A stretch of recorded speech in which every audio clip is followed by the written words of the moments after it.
Sejam todos muito bem-vindos a mais uma pré-aula aqui no nosso canal.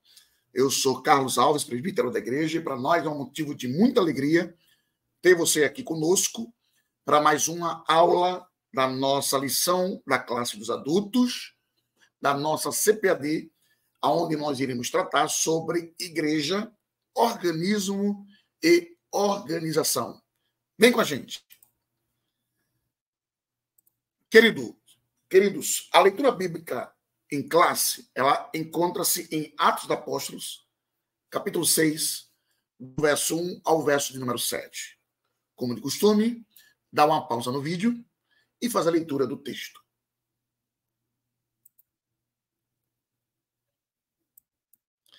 Bem, o texto áureo encontra-se em Atos, capítulo 6, e o versículo 3.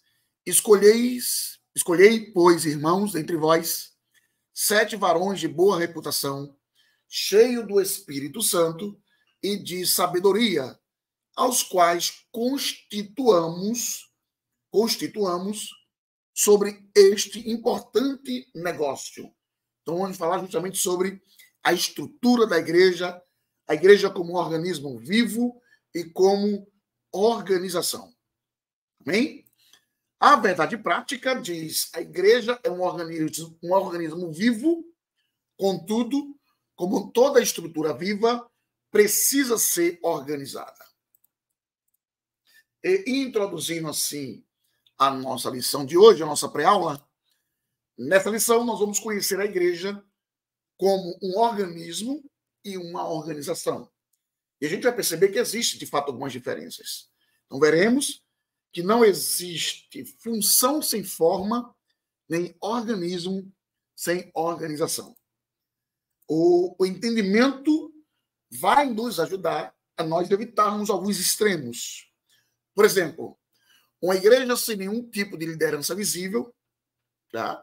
Então, a gente precisa entender que a igreja precisa, de fato, de uma liderança. Então, a gente precisa evitar os extremos. Então, uma igreja sem nenhum tipo de liderança visível ou uma igreja estruturada em um institucionalismo rígido que acaba por sacrificá-la. A igreja não pode ser nem 8 nem 80. Precisa ser equilibrada. Tá? E, para isso, é preciso se evitar os extremos. Igreja sem liderança não pode existir, e nem tampouco uma igreja ou uma estrutura de uma igreja extremamente rígida que acaba sacrificando a coletividade e a igreja de um modo geral. Então, nós conheceremos também os principais sistemas de governo adotados na tradição ao longo dos anos. E uma pergunta vem: qual dos sistemas de governo a sua igreja, a minha igreja, a nossa igreja vai se enquadrar?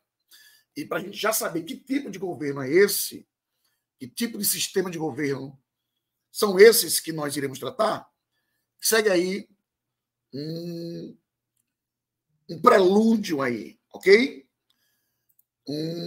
Apenas um spoiler daquilo que nós iremos trabalhar. Então, os governos eclesiásticos que existem, os sistemas de governos existentes dentro desse organismo, dessas organizações que é a igreja. Então, alguns governos eclesiásticos existem. E, geralmente, esses sistemas foram classificados em 3 tipos de sistemas, ok? Só que nós vamos acrescentar um quarto. E esse infográfico, que ele foi produzido pela equipe da EBD Views, traz um resultado importante e vai facilitar a compreensão. Por exemplo, o primeiro sistema de governo eclesiástico da igreja foi o sistema episcopal. E esse sistema episcopal tem uma característica de governar todos. Tá? E aí você vai ver que tipo de sistema a tua igreja e a minha igreja se enquadram. Então, o sistema episcopal, ele defende que Cristo confiou o governo da igreja a uma categoria de oficiais denominados de bispos ou supervisores, seguido pelo catolicismo. Esse sistema é seguido pelo catolicismo, e por algumas denominações protestantes e pentecostais. Então, dentro de um sistema pentecostal, episcopal, melhor dizendo, a igreja, ou esse sistema defende que Cristo confiou o governo da igreja a uma categoria de oficiais denominados bispos ou supervisores, certo? E aí nós temos o exemplo, por exemplo, do Papa, no que rege a Igreja Católica Apostólica Romana, e algumas denominações de cunho protestantes e pentecostais também, que existe um pastor-presidente, que é como fosse, de fato, o líder maior daquela denominação. Então, esse sistema é conhecido dentro do governo eclesiástico de sistema episcopal. Também existe o sistema presbiteral. O sistema presbiteral, alguns governam todos. Já o episcopal, um governa todos. Então, no sistema presbiteral, alguns governam todos. Então, a igreja elege os presbíteros para um conselho. Dessa forma, o conselho possui autoridade para conduzir a igreja local. Esse tipo de sistema é seguido pelas igrejas reformadas e algumas igrejas pentecostais na América do Norte. Então, existem algumas igrejas, tanto na América do Norte como igrejas reformadas, existe esse tipo de governo, onde existe um conselho compostos por presbíteros que vão conduzir a igreja local. E também existe o mais comum, né? O terceiro sistema de governo da igreja, o governo eclesiástico mais comum, que é o congregacional, que todos governam, né? Todos governam. Então, o pastor é eleito pela Assembleia Geral da igreja local. A igreja local, ou as igrejas locais, são autônomas nas suas tomadas de decisão, não estando sujeita a nenhuma interferência que venha de fora. E esse sistema, né, de governo eclesiástico, ele é muito seguido pelas igrejas batistas. Então, as igrejas batistas, embora tenham uma convenção, mas cada igreja batista ela é autônoma para tomar as suas decisões. Então, o pastor ele é eleito anualmente, tem uma eleição para saber se o pastor continua ou não pela igreja, dentro da Assembleia, e se porventura a Assembleia achar que o pastor precisa ser retirado ou removido, é feito essa substituição através de uma eleição, ok? Então, a Batista usa muito, ou a sua base de sistema de governo, ele é congregacional. E também tem um quarto, e isso eu gostei, quando a equipe da EBD Views preparou esse infográfico, que eles acabaram instituindo um outro sistema de governo, que é o governo assembleano. Então, o sistema de governo assembleano define o seguinte, que no contexto brasileiro, e aí ele atribui categoricamente para o sistema no Brasil, a nossa igreja reúne elementos do sistema episcopal, que é um governa a todos, e também congregacional, na questão de eleição. Tá? Então, aí refere-se à questão da Assembleia, do sistema de governo assembleano, no que concerne ao Brasil. É, portanto, um modelo híbrido. E isso acontece muito dentro da... Aconteceu isso de 1930, que trouxe elementos episcopais que foram adicionados a esse sistema. Então, também tem esse quarto modelo, que não é muito frequente, é mais específico para os assembleanos, tá? Para os assembleanos. Mas, enfim, a gente quis trazer também esse outro modelo de sistema, esse outro modelo de sistema de governo, para que você também possa tirar suas conclusões e acrescentar ou agregar conhecimento. O tópico 1 vai falar sobre a estrutura da igreja cristã. Então, a igreja cristã como organismo, dentro do que concerne a esse primeiro tópico que vai falar sobre a estrutura da igreja. Então, a igreja é um organismo visto como um conjunto de órgãos que constituem um ser vivo. Então, um organismo ele é visto como um conjunto de órgãos que constitui um ser vivo, ou seja, cabeça, tronco, membros superiores, membros inferiores, sistema digestivo, respiratório e assim vai. Então, nesse aspecto, um corpo com as diferentes funções de seus órgãos e membros é entendido como a estrutura física de um organismo vivo. Metaforicamente, a igreja é definida como o corpo de Cristo. Em 1 Coríntios 12, 27, vai tratar sobre isso. Então, o organismo vivo, cuja cabeça é Cristo. Então, metaforicamente, a igreja é definida como o corpo de Cristo, como um organismo vivo cuja cabeça é Cristo. Portanto, como o corpo místico de Cristo, a igreja existe organicamente. Assim como um corpo funciona pela harmonia de seus membros, da mesma forma também a igreja. Então, os membros não existem independentemente um dos outros. É aquilo que a gente já vem falando aqui durante as aulas passadas. Não tem como um crente ser o corpo de Cristo sem que esteja inserido dentro da igreja. Ou seja, não tem como um crente isolado, um servo de Deus isolado, ser igreja. Ele precisa estar conjunto, ele precisa estar junto com os demais membros para que assim ele se torne igreja do Senhor. Não tem como ser igreja do Senhor distante da comunidade, distante dos membros que compõem o corpo de Cristo. Não tem como ser igreja sozinho, solitário e distante. Não tem como. É como se a gente visse um membro do corpo não estando no corpo e não tem como aquele membro ter vida em si. Se você perde um membro do corpo, mas não consegue vincular ao corpo novamente, o membro vai apodrecer. Então não tem como ser igreja distante da comunidade de fé, distante dos outros membros da igreja. A igreja é um organismo vivo e nós somos o corpo. Então não tem como o membro deste corpo estar isolado, sozinho ou distante do corpo. Não tem como. Então, os membros não existem independentemente um dos outros. Tá? 1 Coríntios 12, 21 vai falar sobre isso. Vamos ler esse texto. Capítulo 12, versículo 21 de 1 Coríntios. Os olhos não podem dizer à mão, não precisamos de você. E a cabeça não pode dizer aos pés, não preciso de você. Então, todo o corpo ele é importante, todos os membros, melhor dizendo, são importantes porque eles compõem o corpo. Ok? Então, o segundo subtópico vai falar sobre a organização, a igreja como organização. Então, nós vimos agora a igreja como organismo, que é um organismo vivo, que estão interligados, que precisam estar unidos.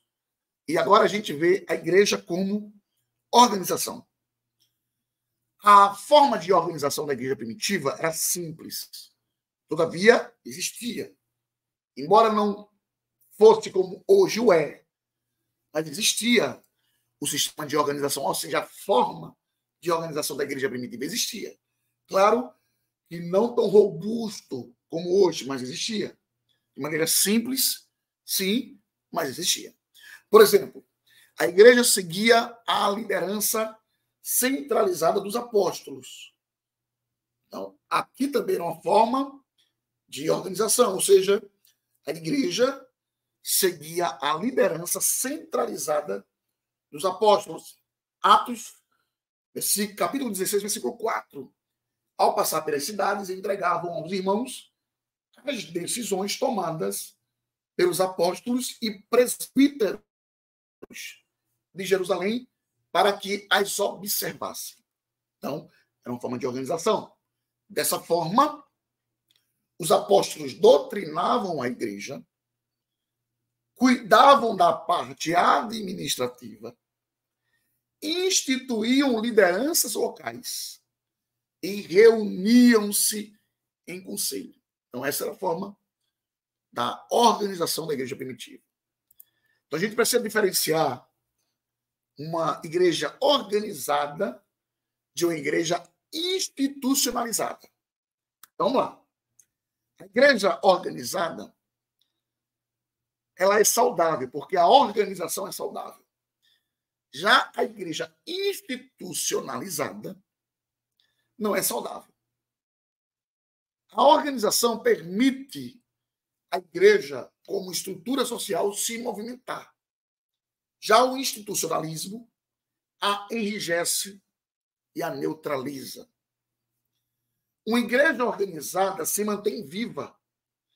Já uma igreja institucionalizada caminha para a morte.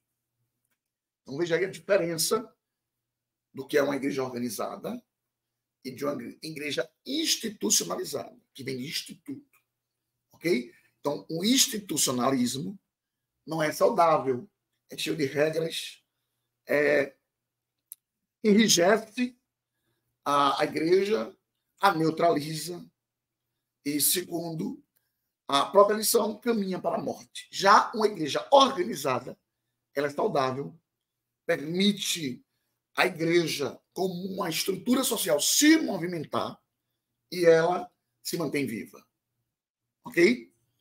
E, por fim, né, finalizando aqui o tópico 1, organismo e organização. Então, a igreja, como corpo de Cristo, ela é um organismo vivo e uma organização. Nesse aspecto, podemos dizer que não há organismo sem organização. E todo organismo precisa de organização, mesmo estruturas mais simples. Imagine se no nosso organismo os pés estivessem nos membros superiores e as mãos e os braços estivessem nos membros inferiores. Imagine se a cabeça estivesse alocada de maneira equivocada para trás e não tivesse essa forma de organização dentro desse corpo que o Senhor nos deu. Imagine só se os membros inferiores fossem os membros superiores e assim sucessivamente. Isso são pequenos exemplos para a gente entender que não há organismo sem organização. Então, todo o sistema de organização de organismo precisa ser organizado. Ok? Precisa ser organizado, seja ele ou contendo ele a estrutura mais simples, não importa. Mas precisa que haja, de fato, essa organização. Então, alguns acreditam que a igreja existe somente na forma de organismo e rejeitam toda forma de organização para ela. Então, para essas pessoas, não deve haver liturgia, liderança ou estrutura alguma. Na Bíblia, nós vamos encontrar a igreja como forma de organismo e de organização. Por isso, o perigo iminente dessa geração de desigrejados que tem surgido ultimamente. Nunca foi tão eminente e tão evidente um tipo de movimento como esse. O movimento dos desigrejados. Que justamente acreditam que ela não precisa de organização, porque ela é um organismo. Então, cuidado. Cuidado que a igreja, ela é um organismo vivo, mas ela também precisa de uma organização. Ainda que seja do mais simples ou da mais simples estrutura. Ok?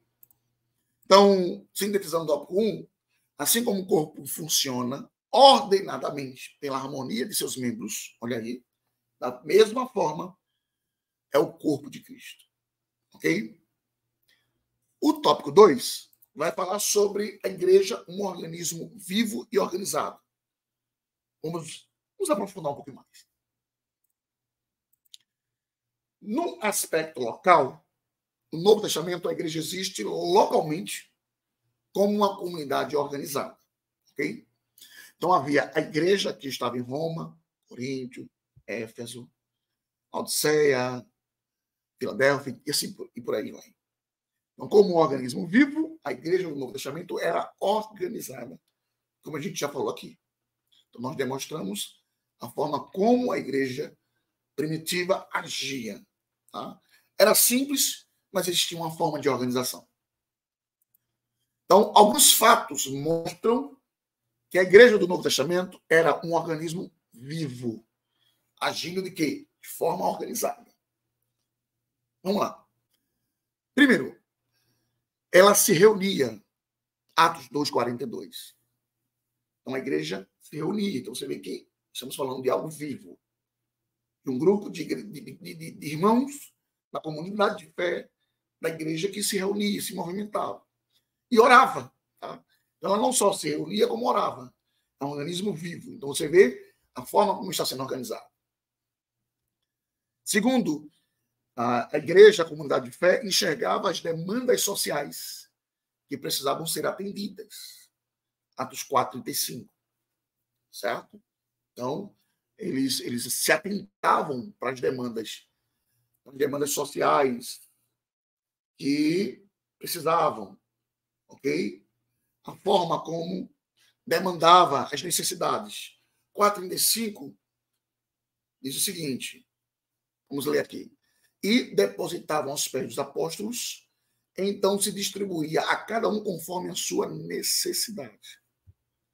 Então, a igreja, a comunidade de fé, a igreja primitiva, trazia os seus bens, os seus valores, os seus dinheiros, depositava aos pés dos apóstolos e dividiam com a comunidade de acordo com as suas necessidades. Quem mais tinha, né, quem mais precisava ou dependia mais eles recebiam, tá?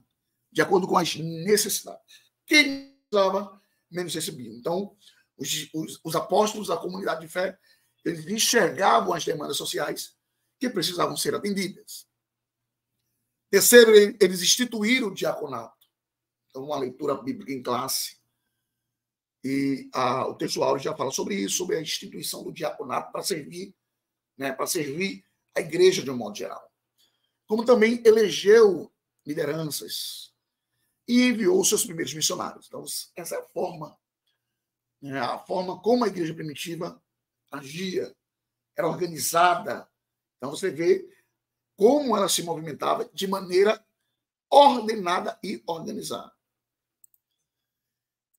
Já dentro do contexto, a gente falou um pouquinho do aspecto local, né?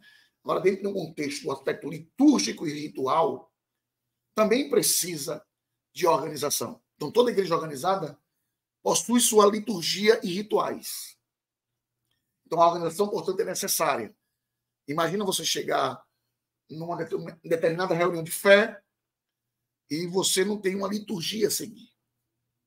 Meio que vai ficar sem conexão o culto.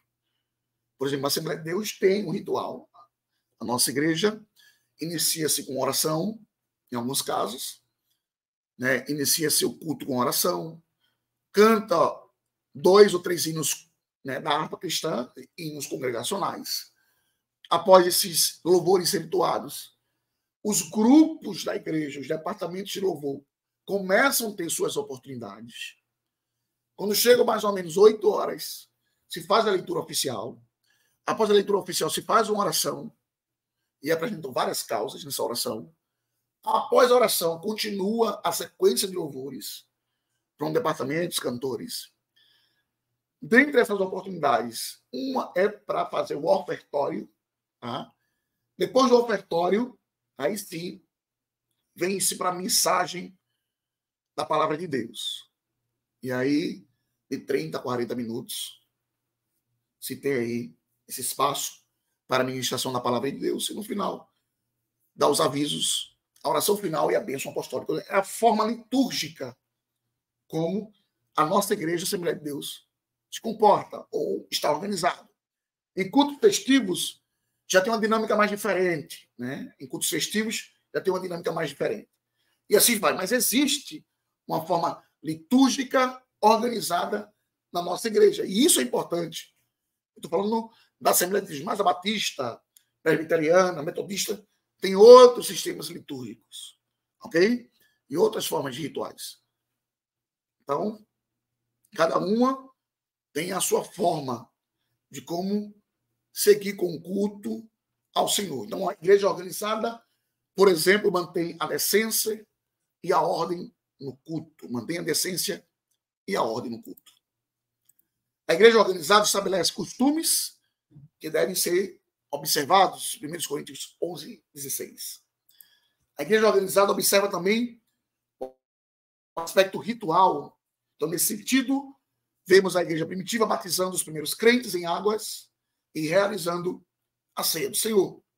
Então, eu creio que essa forma de ritual vem em todas as igrejas de cunho protestante, né? As igrejas protestantes têm, ou na sua grande maioria, também segue esse mesmo ritual. Batiza os crentes e realiza a ceia do Senhor. Enfim, sintetizando o tópico 2, a organização é diferente de institucionalismo. Então, a igreja primitiva nos exemplifica como a ordem é importante para uma comunidade de fé sadia e eficaz. Ok? Diferentemente do institucionalismo, ou do institucionalismo, a organização é totalmente diferente de algo que é engessado, de algo que engessa uma igreja, uma comunidade. Então, a organização ela é diferente. E a igreja primitiva vai exemplificar como a ordem é importante para uma comunidade de fé saudável e eficaz. E, por fim, o último tópico da nossa lição vai tratar sobre o governo da igreja nas diferentes tradições cristãs. Nós falamos lá no início, na nossa introdução, sobre os tipos de governo. E apresentamos um que é mais diretivos para a Assembleia de Deus. Mas aqui nós vamos trabalhar os três principais, ok? Que é o episcopal, como a gente já falou. O episcopalismo defende que Cristo confiou o governo da igreja a uma categoria de oficiais, denominados de bispos ou superiores. E aí nós temos exemplo da comunidade que é regida por um líder. Defende a primazia de um bispo sobre o outro, e isso culminou no papado. Então, modelo seguido pelo catolicismo e algumas denominações protestantes e pentecostais. Então, você vê que está bem em pé de igualdade dentro desse sistema de governo. O sistema de governo presbiteral, então, nesse sistema, a igreja elege os presbíteros para o conselho. Dessa forma, o conselho possui autoridade para conduzir a igreja. Há um Supremo Concílio, ou Assembleia Geral, que exerce autoridade sobre as igrejas de uma determinada região ou país. E esse tipo de modelo é seguido pelas igrejas reformadas. Então, dentro do exemplo aqui, nós temos os presbíteros que regem a igreja, ou seja, a igreja ela é regida pelos presbíteros nesse conselho. Por isso que é presbiteral. Ok? Nós vamos falar sobre questão de ministério na próxima aula. E, com certeza, nós vamos tratar sobre as funções eclesiásticas. Então, nesse modelo presbiteral, você vê que a igreja é regida por um conselho de presbíteros. Um conselho de presbíteros. Você vê o grau de importância dessa função, né, do presbítero dentro dessas igrejas reformadas. Já existem outras igrejas que têm a sua estrutura eclesiástica, começando pelo auxiliar, né, pelo cooperador, vem do diácono, o presbítero, os evangelistas, que já entram na classe de ministros, e os pastores. Então, cada igreja, nós vamos falar isso na próxima aula, tem a sua estrutura eclesiástica. E aqui, dentro desse sistema de governo, dos presbíteros, em um concílio supremo, eles que regem as igrejas, tá? De várias regiões ou países. Então, esse conselho é quem vai ditar as regras, quem vai conduzir a igreja com as suas normativas, e assim vai. Já o sistema congregacional, nesse sistema, o pastor ele é eleito pela Assembleia Geral da igreja local. Todos decidem pelo voto. E aí nós já falamos disso, que é o modelo seguido pelos batistas. Então, a igreja batista é quem decide pelo voto se o pastor fica ou não. Então, as igrejas locais são autônomas nas suas tomadas de decisão, não estão sujeitas a nenhuma interferência que vem de fora. Então, cada igreja tem sua autonomia. Tem sua autonomia e nenhuma interfere na outra. Certo? Nenhuma. Pode ter vários batistas dentro de uma cidade, de um estado, mas nenhuma interfere na outra. Ok? São autônomas. Então, nenhuma recebe interferência que vem de fora. E tudo ali é decidido pelo voto. Então, esse é o sistema congregacional. E o sistema de governo de nossa igreja. O sistema de nossa igreja, o sistema de governo, que a gente vai tratar para cá a ideia do assembleano, que seria o quarto, né, modelo. Então, no contexto norte-americano, as Assembleias de Deus se aproximam mais do modelo presbiteral. Isso aí dentro de um contexto norte-americano. Já no Brasil, a nossa igreja reúne elementos do sistema episcopal, um governa sobre todos, e congregacional. Geralmente, essa questão do congregacional segue mais para as convenções, né? As escolhas via voto. Então, a partir da criação da Convenção Geral, em 1930, o sistema episcopal foi somado ao congregacional. Então, dentro dessa Assembleia de Deus, existe um pastor-presidente que rege todos os demais líderes e a igreja.